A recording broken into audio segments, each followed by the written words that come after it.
Another big military change, this one internal. The Defense Secretary Lloyd Austin ordering a service-wide stand-down for the next 60 days. The goal? Give military leaders the chance to address extremism in the ranks. This comes after the Pentagon was surprised to find veterans and active-duty service members among the Capitol rioters last month. Leo Shane now, he's deputy editor of the Military Times. Leo, thanks for coming. How big of an issue is extremism in the ranks? Do we know?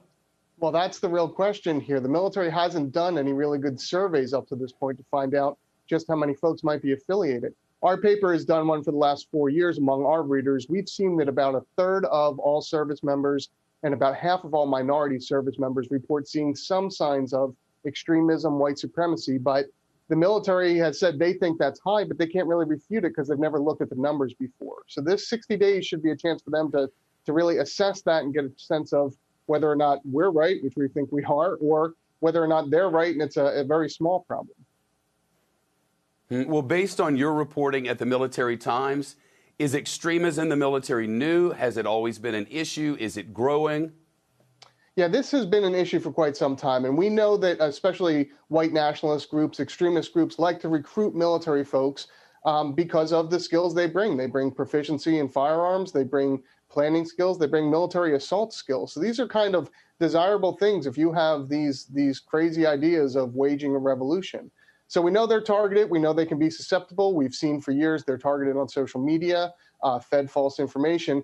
Now the question is whether or not the Pentagon can really get a sense of how to get to these actors, how to make sure that they're not recruiting them, how to make sure their people aren't being recruited, and just how to react to the problem and make it so that they're safe and that they don't see what we saw on January 6th, which was quite a few veterans involved in that riot. So, Leo, today, the stand-down order. Do we know exactly what stand-down means, and will there be disciplinary action possibly or no? We don't know yet. We heard from Pentagon spokesman John Kirby yesterday that this is not just going to be a talking to by military commanders to the lower ranks, but we don't know exactly what the deliverables are at this point. We're expecting some more guidance. You know, that's going to be key here. Is this just going to be some talk at the top and some senior leaders discussing things with each other? Or are they going to get down to, the individual units, really get down to the lower ranks where we're hearing from folks, yeah, we're seeing signs of tattoos. We're seeing stuff posted on social media that indicates that folks are affiliated with these violent groups.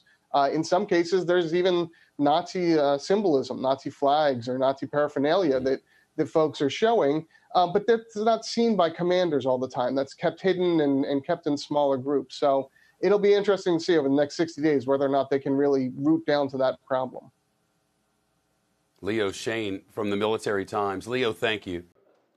Shepard Smith here. Thanks for watching CNBC on YouTube.